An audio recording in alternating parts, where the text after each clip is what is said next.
구속자들이에요. 하나님이 우리를 자녀 삼으셨기 때문에 하나님께서 이 땅에 모든 것을 창조하시고 주관하시는 왕이신데 우리가 왕으로서 또 여왕으로서 그렇게 믿음의 영적 자부심을 가지고 살았으면 참 좋겠습니다.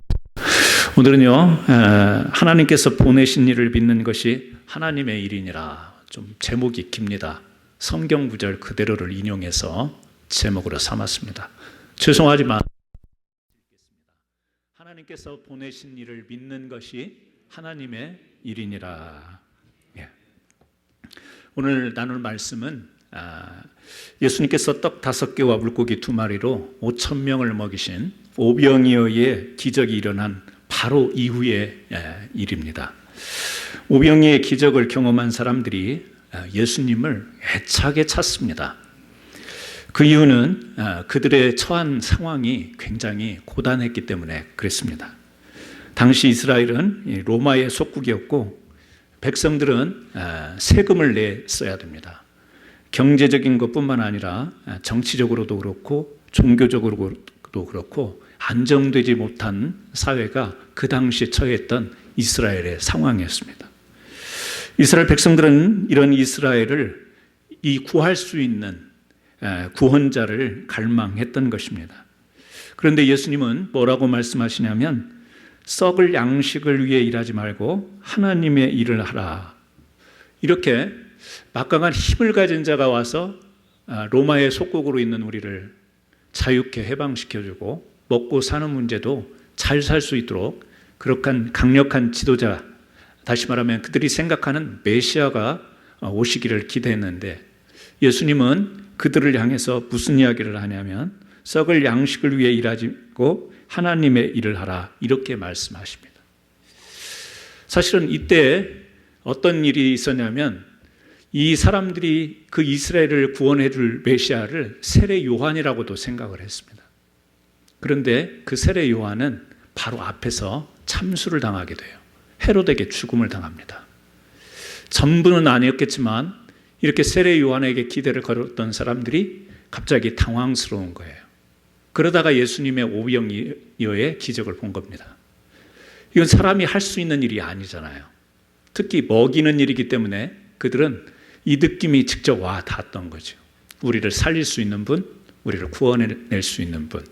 그러니까 이 땅에서 살아가는 삶에 우리를 더 잘 살 수 있게 하고 속박을 받지 않고 살아갈 수 있는 자유를 줄 수 있는 메시아.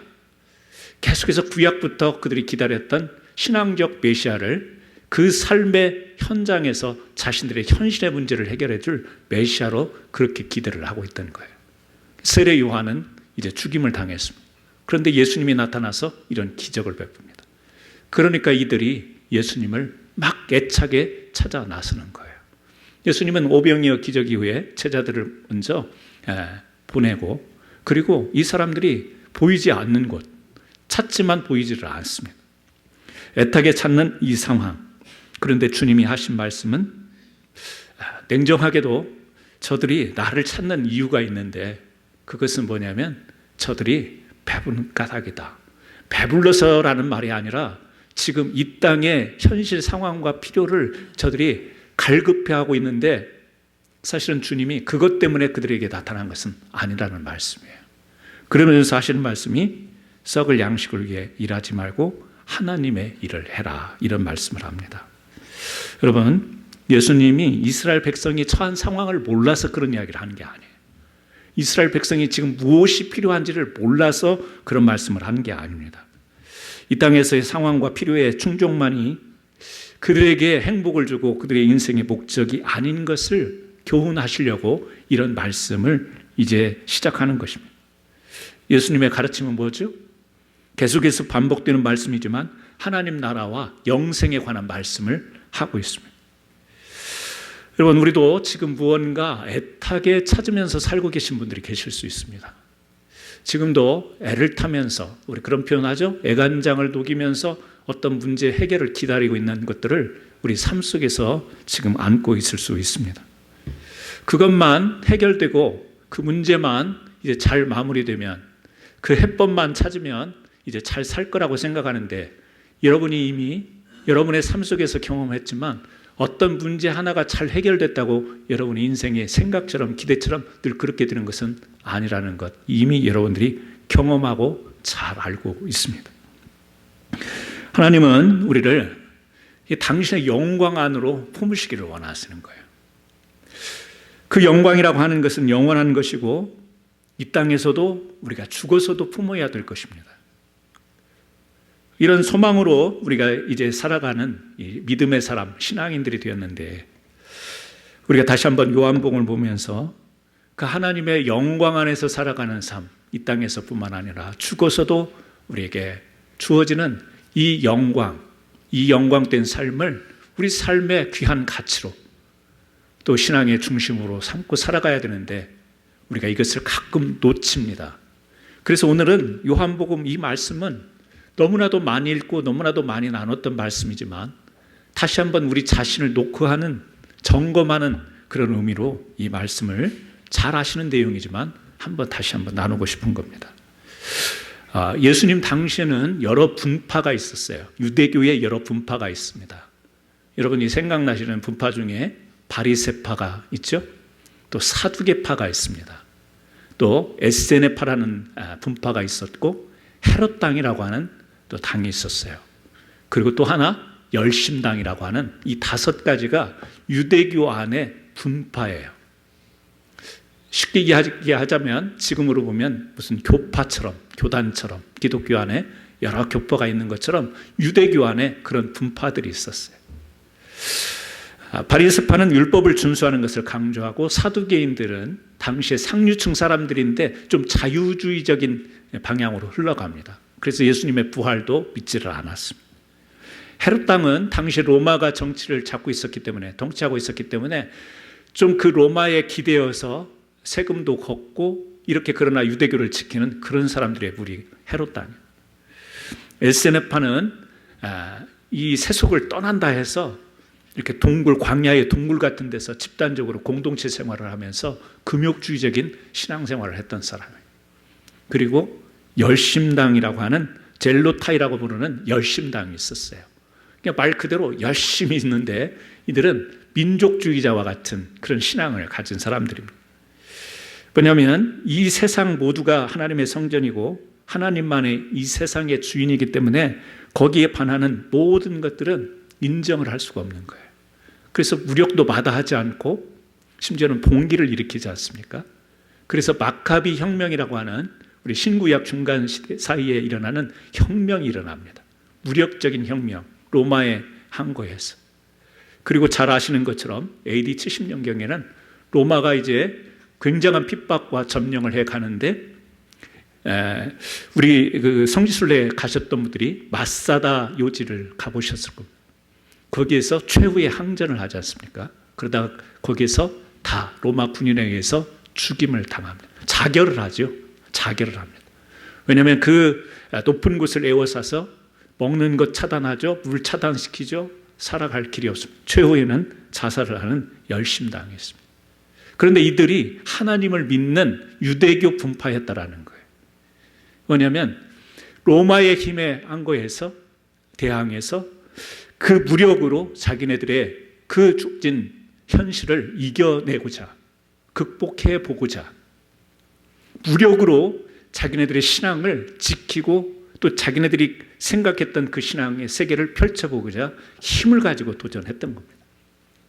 안 됐던 것이죠.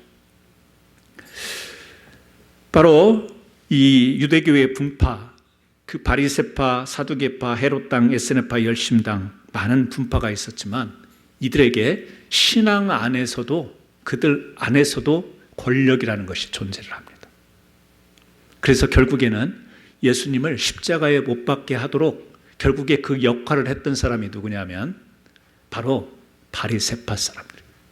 사두개파 사람들이에요. 자기네들끼리 맞지 않는데 뭐예요? 예수님을 죽이려고 하는 데는 같이 힘을 합해가지고 그 자기네들이 이제 예수님의 이 땅에 있어서 말씀을 가르치는 권위나 기적을 행하시는 걸 보면 자기네들의 권력을 잃을 것을 두려워해서 예수님을 십자가에 못 박도록 몰고 가지 않습니까? 여러분, 힘이라고 하는 것은 우리가 살아가는 것에 존재합니다. 힘이 있어야 살아갑니다. 그 힘이 어떻게 사용되느냐에 따라서 그 힘은 잘못된 힘이 될 수도 있는 것이고 또 소중한 힘이 될 수도 있는 것입니다. 우리가 살아가면서 옳고 그름을 늘 판별하고 분별하면서 살아갑니다. 이게 옳은 것인가 틀린 것인가. 그리고 그 옳고 판단했을 때 내가 옳다고 생각하는 쪽으로 끌고 가려고 하는 것이 사람의 권력 의지입니다.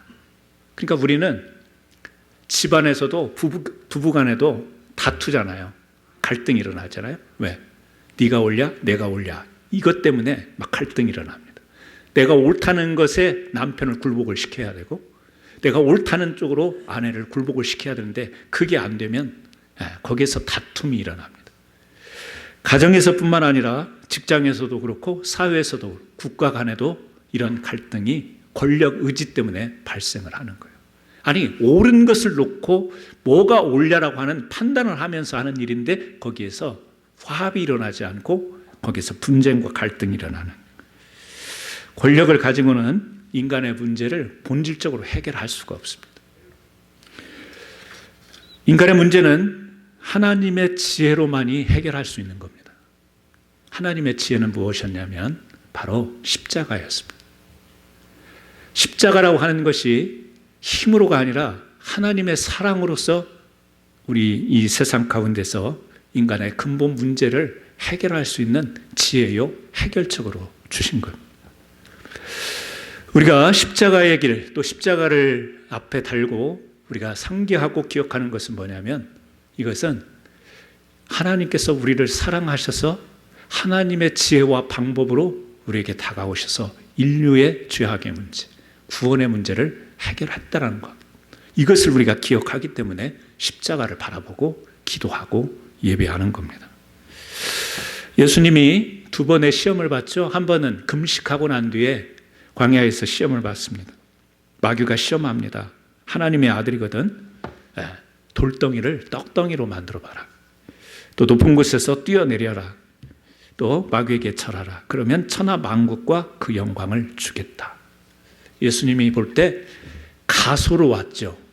마귀가 뭔데 천하 만국과 그 영광을 예수님께 줄 수 있겠어요?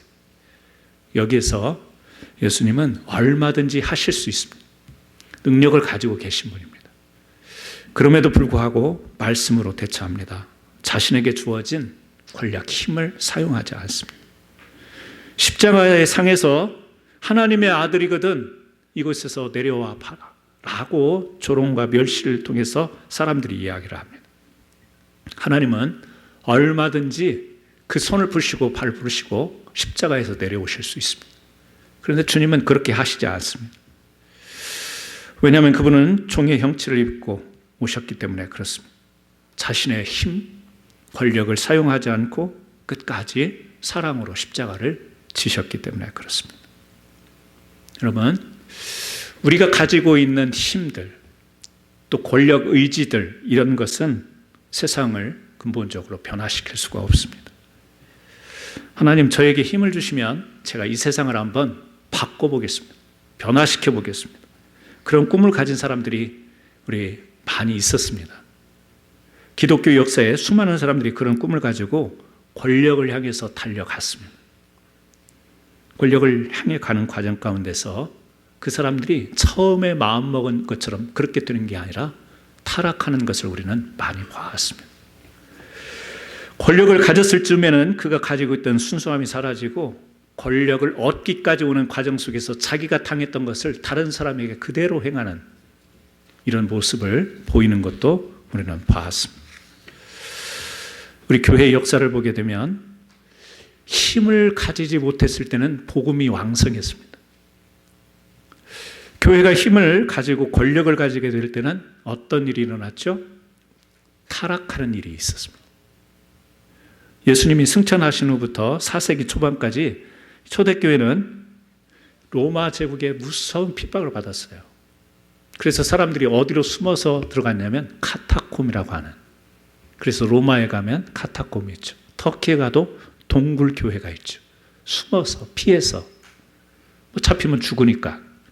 그런데 그곳에 가서 그곳에서 예배를 드리고 그곳에서 죽으면 그 예배 드리던 장소, 먹고 자던 그 장소에 무덤을 놓고 거기다가 장사를 지내고 그렇게 신앙을 지켰던 것이 로마의 핍박 속에서 이어진 생명력 있는 신앙이었어요. 그런데 4세기 초반에 종교의 자유를 보장하는 밀라노 칙령이 이제 로마로부터 다시 말하면 국교를 삼습니다. 주 313년에 발표되고 나서 기독교가 로마의 국교가 되면서 지하교회가 사라집니다. 교회가 지상으로 올라오게 되는 것이죠.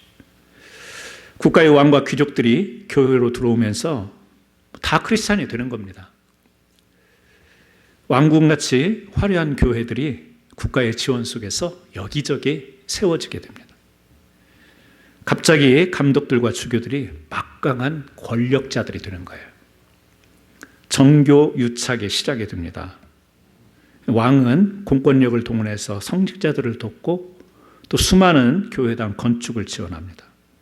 국가와 교회가 아주 잘 맞아 들어갑니다. 핍박을 받을 때 불가능했던 일들이 정부의 지원을 받아서 많은 정책들, 좋은 점입니다. 잘된 점들이에요. 그때 여성 인권의 문제가 벌써 이야기가 됐었고 가난한 자를 구제하는 문제들이 정부의 지원 속에서 교회가 마음껏 할 수 있는 그런 일들이 됐어요. 그런 반면 교회의 치리가 느슨해집니다. 더 이상 교인들이 희생하고 헌신하려고 하지 않습니다. 정부에서 보조받는 것이 너무 많아요. 그래서 당시에 유럽의 부동산의 40%를 교회가 차지하고 있었다는 사실을 교회사는 증명하고 있습니다. 여러분, 유럽의 땅의 40%, 땅만이 아니겠죠? 유럽의 40%가 교회에 속해 있었대요. 이게 가능한 일이냐고요. 어떤 때요? 국가 권력과 손을 잡았을 때 이러한 풍성함이 교회에 있었어요. 근데 영적으로는 어떻게 됐죠? 타락하기 시작. 종교 지도자들이 무너집니다. 교회 지도자들이 무너집니다. 교회 신자들이 순수한 신앙을 갖지를 못합니다. 힘이라는 것이 주어지면 잘 사용하면 좋은데 인간의 이 속된 속성은요, 그렇지를 못한 것 같습니다. 다는 아니겠죠. 다는 할 수는 없겠죠. 그런데 힘이 주어지니까 그 힘을 가지고 더 잘하려고, 옛날에 핍박받고 어려움 당했을 때 그것을 생각하면서 그 순수한 것을 지키려고 하는 게 아니라 이제는 세상과 같이 되어버리는 이런 모습이 교회사 가운데 역사적으로 보여주고 있는 겁니다. 여러분, 우리가 잘 아는 것처럼 사도행전에 나오는 초대교회와 역사적으로 하는 중세교회를 놓고 보세요. 초대교회는요, 돈이 없었어요. 힘이 없었습니다. 가진 것 없었습니다. 정말 가정에서 이렇게 모여서 예배드리고 찬송하고 기도했던 그것을 우리가 초대교회라고 하지 않습니까? 볼품이 없는 거예요. 어디 내놓을 만한 게 없는 거예요. 그런데 어땠죠? 기도할 때 성령이 임했습니다. 기도할 때 하나님의 말씀이 임했습니다. 하나님의 사명이 분명하게 이 사람들에게 보이고 그들 마음속에 뜨거움으로 일어나서 어떻게 했죠? 없는 거지만 함께 나누는 것. 왜요? 하나님의 진짜 사랑을 경험하기 때문에 그렇습니다. 하나님의 진짜 사랑을 경험하니까 없는 거지만 서로 통용하고 나누고 구제하고 나가서 이 주의 사랑을 증거하는 일들. 그래서 어떻게 되죠? 예루살렘과 유대와 사마리아와 땅끝까지 복음이 전파되어지는 역사가 초대교회로부터 시작이 된 거예요.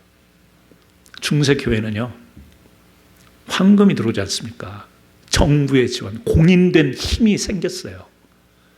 사제들, 앞에서 하는 예배 인도자들, 교회 안에 지도자들, 힘이 생겼습니다.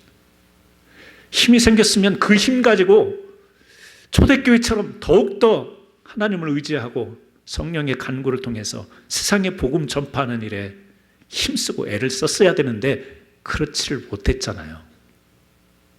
누리고 즐기고 타락했잖아요. 여러분, 역사가 그냥 있는 겁니까? 그 시대 때 그런 일이 있었다 이걸로 끝납니까? 아니죠. 하나님의 교과서입니다. 역사도, 성경도 우리에게 주어지는 가르침의 말씀이지만 역사도 우리에게 주어지는 교과서입니다. 보고 배우는 것이죠. 여러분, 우리가 그렇습니다.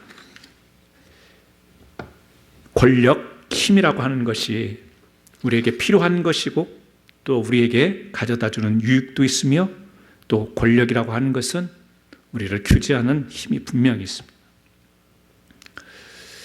제가 미국에 와서 드라이브 라이선스를 처음 시험 봤을 때 한 번에 붙었겠어요? 떨어졌겠어요? 에? 그냥 웃기만 하시네? 저를 어떻게 보시고? 떨어졌습니다. 어디서 떨어졌겠어요? 스탑 사인에서 그냥 패스했습니다. 한국에서 본 적이 없어요. 한국에서 운전을 많이 하고 다녔지만 빨간색 마른 목걸로 된 스탑 사인을 본 적이 없습니다. 그냥 지나갔는데 옆에 시험관이 아무 이야기를 하지 않아요. 그리고 딱 차 세우라고 그러더니 떨어졌대요. 왜 떨어졌는가 물었어요. 그랬더니 또 그냥 지나갔다라는 거예요. 물론 이 법규가 틀리긴 하지만 우리 미국 사람들은 법규, 교통법규를 잘 지킨다고 생각을 합니다. 실제 미국 살다가 한국 나가 보니까 막 빨간불에 지나가고요. 빨간불에 서니까 뒤에서 욕하고요. 막 그래요. 막 바보 취급 당하는 그런 기분을 받죠. 우리 생각 속에 미국 사람들은 법을 잘 지키는데 한국 사람들은 왜 이렇게 법을 안 지키는가 순간 그런 생각을 해봐요. 그런데 여러분, 사실은 미국 사람들은 태생이 법을 잘 지키고 한국 사람은 태생의 법을 못 지키는 게 아니라 우리가 잘 아는 것처럼 공권력의 차이지 않습니까? 미국서 법을 어기면 그 자리에서 죽을 수도 있어요. 한국은 그런 일은 없습니다.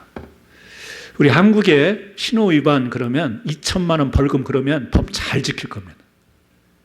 권력이, 공권력이 작용을 하면 법을 잘 지킬 거예요. 그런데 공권력이 작용을 안 하거나 아주 미약하면 어기고도 뭐 그냥 벌금 내면 되는 거지. 2만 원 내면 되는 거지. 10불 내면 되는 거지. 이렇게 그냥 넘길 수가 있습니다. 권력이라고 하는 것은 힘을 규제하는 것이 분명히 있습니다. 하지만 삶을 바꿔주지는 않습니다. 여러분 생각해 보세요. 아무도 살지 않고 그런데 법은 있어요. 그럼 거기서 빨간불에 쓸 이유가 있나요? 그냥 지나가는 거지.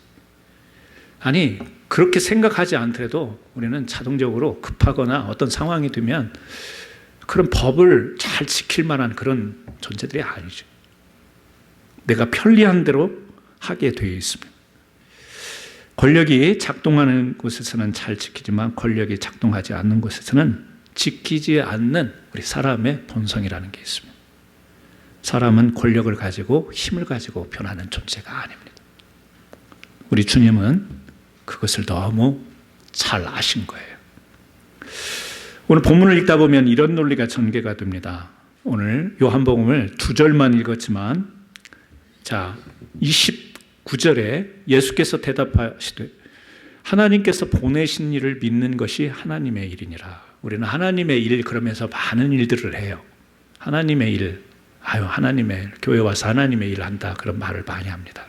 그런데 지금 이 상황에서는 하나님께서 보내신 일을 믿는 것이 하나님의 일이다. 하나님의 일이 쉽죠?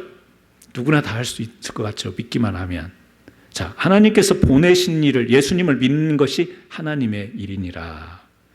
네, 이 말씀을 믿는 것이 하나님의 일인데 이 믿는 것이 뒤에 구절로 가보면 35절 말씀으로 가보게 되면요. 이런 말씀이 나와요. 성경을 보고 계신 분은 함께 읽겠습니다. 시작. 예수께서 이르시되 나는 생명의 떡이니 내게 오는 자는 결코 줄이지 아니할 터요 나를 믿는 자는 영원히 목마르지 아니하리라. 뭐라고 말씀하시냐면 갑자기 나는 생명의 떡이다 이런 말씀을 하십니다. 생명의 떡. 그 앞절에 보게 되면 이런 이야기를 하죠. 33절에 하나님의 떡은 하늘에서 내려 세상에 생명을 주는 것이니라. 하나님의 떡은 하늘에서 내려 세상에 생명을 주는 것이라. 우리가 말씀을 보기는 하지만 이런 글자를 읽으면 떡이 생각이 나요.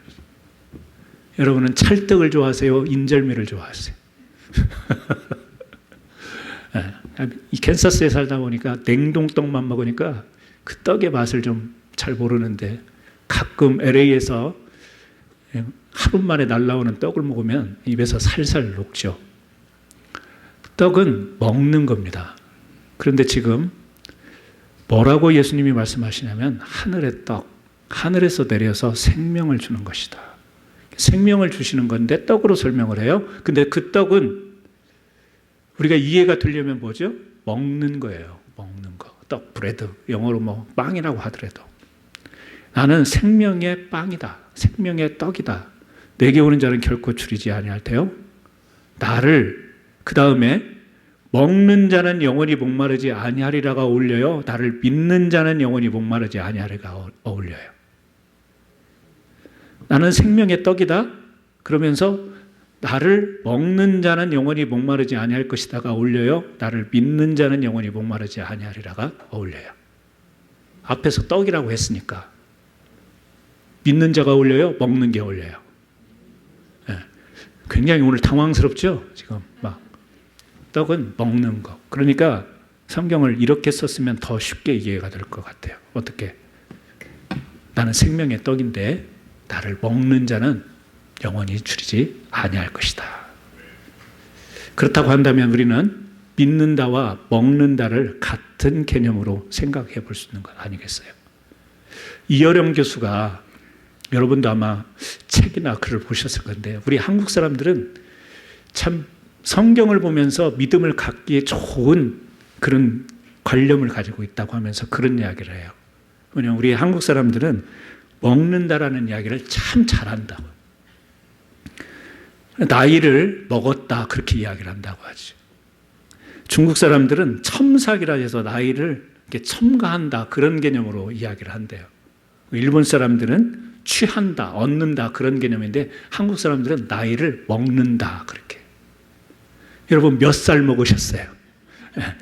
나이를 먹는다. 또 마음 먹기에 달라진다. 성경에 이 마음을 품으라 그랬는데 우리 한국 사람들은 마음 먹기 달렸어. 또 안 좋은 거지만 너 돈 먹었지? 뇌물 줘가지고 들키면 너 돈 먹었지? 돈만 먹나요? 욕도 먹죠? 여러분 욕 많이 드셨죠? 장수할 거예요? 오래 사실 거예요? 우리 한국 사람들은 욕 많이 얻어보면 오래 산다고 하는데 욕도 먹었다고 합니다. 옛날에 홍수환 선수가 10년대 74년인가요? 권투 이렇게 몇 번 다운됐다가 일어나서 이렇게 KO로 이겼잖아요. 그때 인터뷰가 다 아시죠? 어머니한테 인터뷰하면서 엄마 나 챔피언 먹었어. 이렇게 챔피언도 먹은 거 얻은 건데 획득한 건데 먹었다고요. 컵도 겁먹지 마 그럽니다. 컵을 먹어요? 컵을 어떻게 먹어? 겁먹지 마. 쟤는 사회분을 좀 먹었나 봐. 그런 말도 하고요. 저 사람하고 말하면 말이 먹혀. 말도 먹혀요. 그 제가 지금 말하지 않는 이런 교수가 책에 써놓은 거 아닌 또 먹는 거 해당되는 것 생각나시는 거 있나요? 그래서 우리 한국 사람들이요 먹는다라는 것을 잘 이해를 한대요. 생명의 떡을 먹는 것 뭐죠? 우리 안으로 들이는 거죠. 동기화시키는 거죠. 일체화시키는 거죠. 그러니까 지금 나는 생명의 떡이니 내게 오는 자는 결코 줄이지 아니할 것이요 나를 믿는 자는 영원히 목마르지 않는다. 나를 먹는 자, 나를 믿는 자는 주님과 함께하는 것, 주님과 연합된 것, 내가 주님 안에 있고 주님이 내 안에 있는 것. 이것이 뭐예요? 생명인 거예요.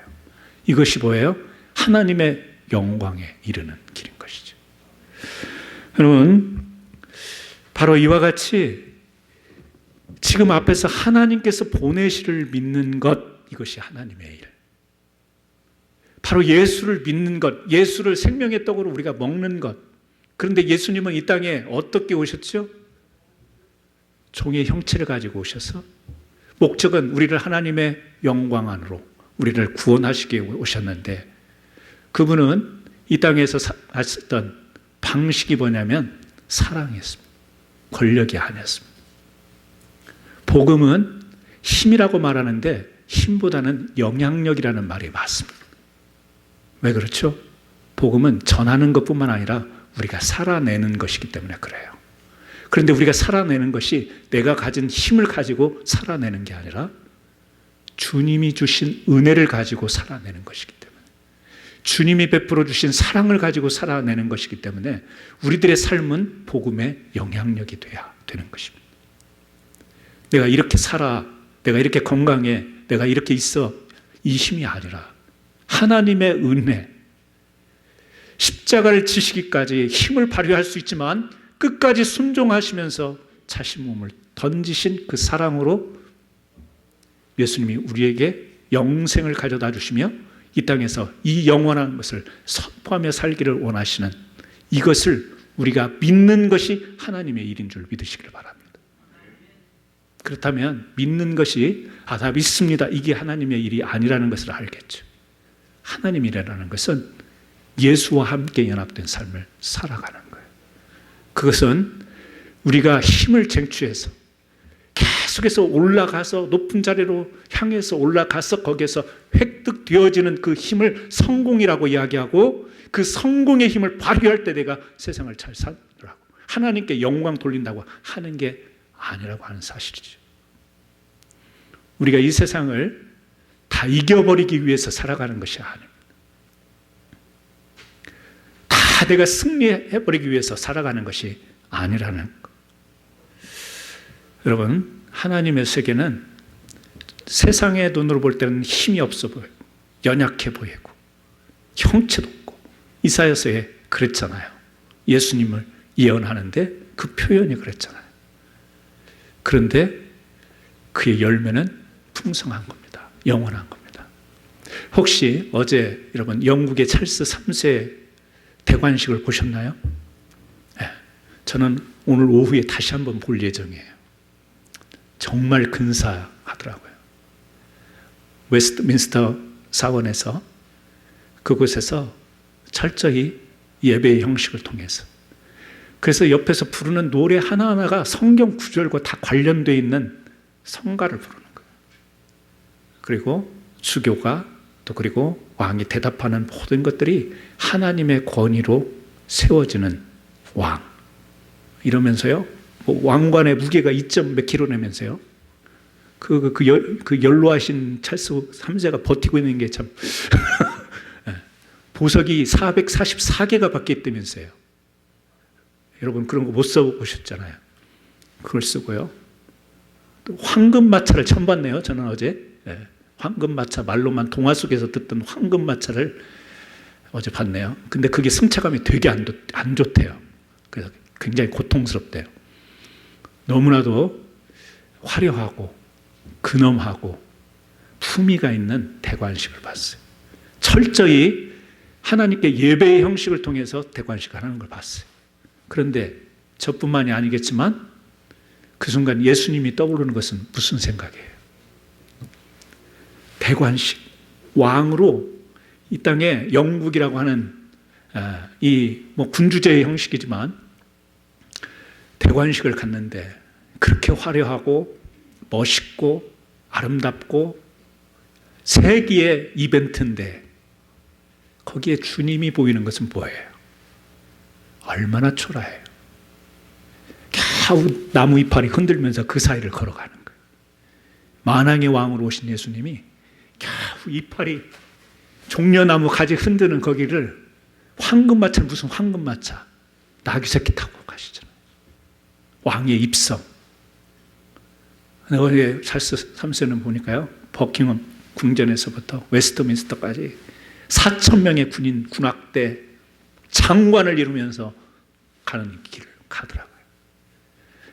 저 같으면 멀미나서 못할 것 같아요. 멀미날 것 같아요. 얼마나 화려해요. 그런데 찰스 3세가 할 수 있는 일이 뭐예요?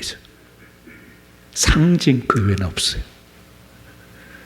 영국 사람들에게 자부심을 심어주고 과거 역사를 뿌리면서 그들이 어떻게 바라볼 수 있는 그거 외에 뭐가 있을까요? 개인의 명예에 있을 수 있겠죠. 거기에 구원이 있는 게 아니죠. 주님은요, 섬기러 이 땅에 오셨다고 했어요. 초라하게, 빈궁하게. 그러나 많은 영혼을 살리러 오십니다.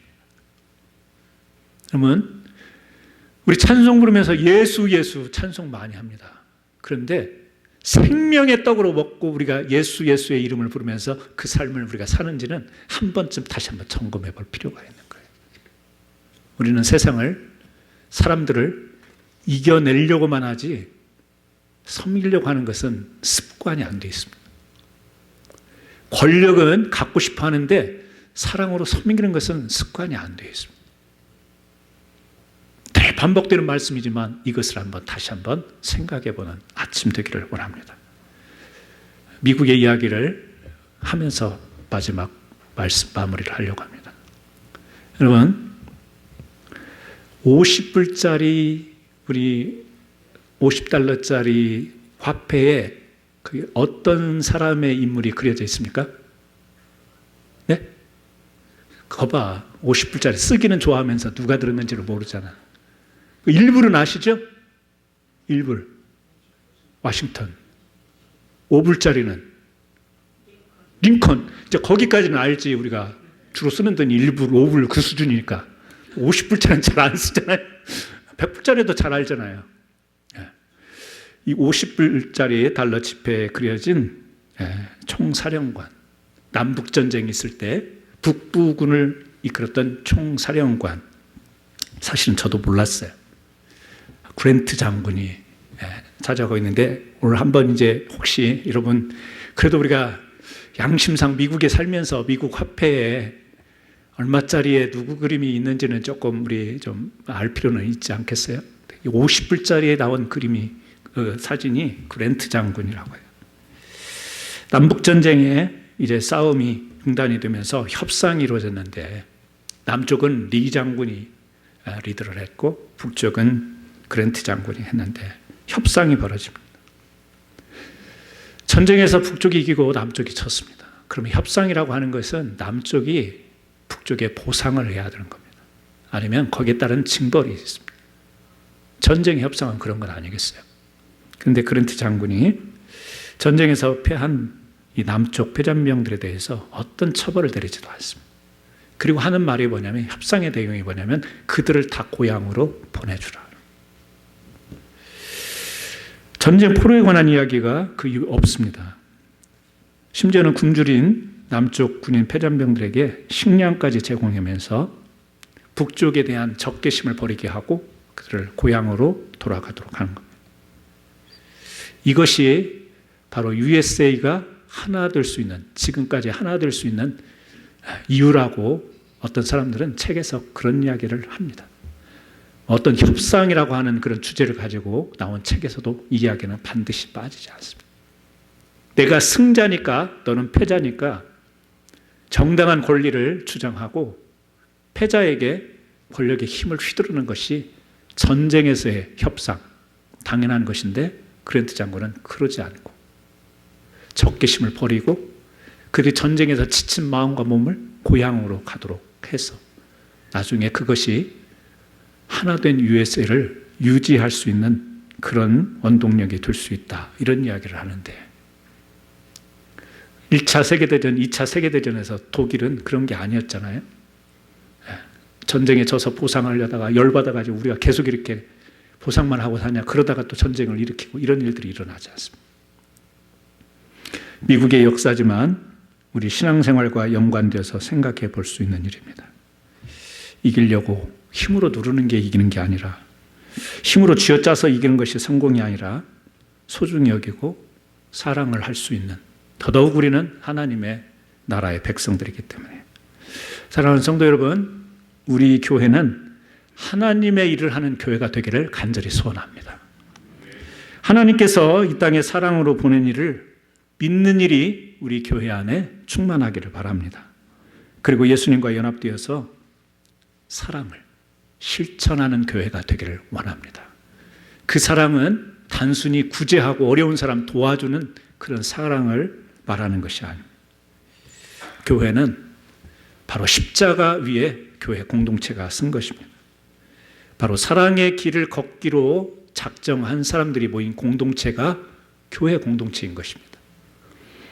그래서 이런 사람들을 위해서 주님이 십자가에 지셨고, 오늘 예배 드리는 저와 여러분이 특별할 것도 없는 늘 보는 요한복음을 펼치고 새삼스럽게 말씀을 나눴지만, 오늘 또 5월 7일 주일에 한 번 들었던 설교로 그치지 말고 내가 추구하는 힘, 이 힘을 가지고 세상을 멋있게 살아보려고 하는 힘, 그거 안 된다라는 것을 아시고 다시 한번 주님이 말씀한 참된 힘, 사랑의 힘을 가지고 교회와 세상을 향해 아름답게 나아가는 저와 여러분 되기를 주의 이름으로 축원합니다.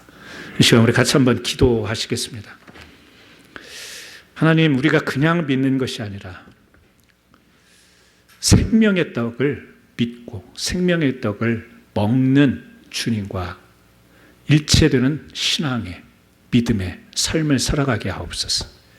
특별히 하나님이 그 화려한 힘을 활용하지 않고 사랑으로 섬기신 것처럼 우리가 쉽지는 않지만 우리도 그러한 사랑의 습관화가 되고 습관화된 신앙을 통해서 복음의 영향력을 미치는 귀한 삶 살게 하옵소서. 이 시간 우리 짧지만 같이 한번 통성으로 기도하겠습니다. 기도합니다. 하나님 아버지, 오늘 또 저희를 사랑하여 주시고 인도하여 주셔서 요한복음의 말씀, 저희들이 입장을 펴놓고 말씀을 받았습니다. 오병이의 기적을 통해서 그 당시에 사람들이 예수님을 너무나도 애타게 찾았습니다. 그들의 문제, 상황을 해결해 줄 줄 알았습니다. 그런데 주님은 기대와는 다르게 주님께서 하나님의 아들 예수 그리스도를 믿는 것, 이것이 하나님의 일이심을 가르쳐 주시면서 영생하도록 있는 양식을 위해서 일하라고 말씀하신 것을 저희들이 봅니다. 하나님, 오늘 이 세상을 살아갈 때에 애착에 찾는 것이 우리에게도 있습니다. 하나님, 힘도 있어야 되고 돈도 있어야 되고 관계 속에서 우리가 가져야 될 많은 것들이 있지만 그것은 다 유한한 것이며 또 얻고 보면 별것이 아닌 허무한 것들입니다. 영원한 하나님의 영광의 것을 우리에게 허락하여 주셨는데 그것을 붙들고 신앙생활하는 저희들인데, 오늘 하나님, 우리가 조그만 힘을 얻었다고 해서 이 신앙이 약화가 되고 믿음이 흔들려버리는 이런 시대를 살고 있습니다. 우리 사랑하는 성도들에게 다시 한번 이 말씀을 통하여서 하나님의 사랑을 깨닫고 하나님의 영광과 영생에 대한 다시 한번 믿음을 확고히 다지는 귀한 시간 될 수 있도록 인도하옵소서. 예수님의 이름으로 기도합니다. 아멘. 우리 봉헌 찬송 393장 우리 찬송 같이 1절과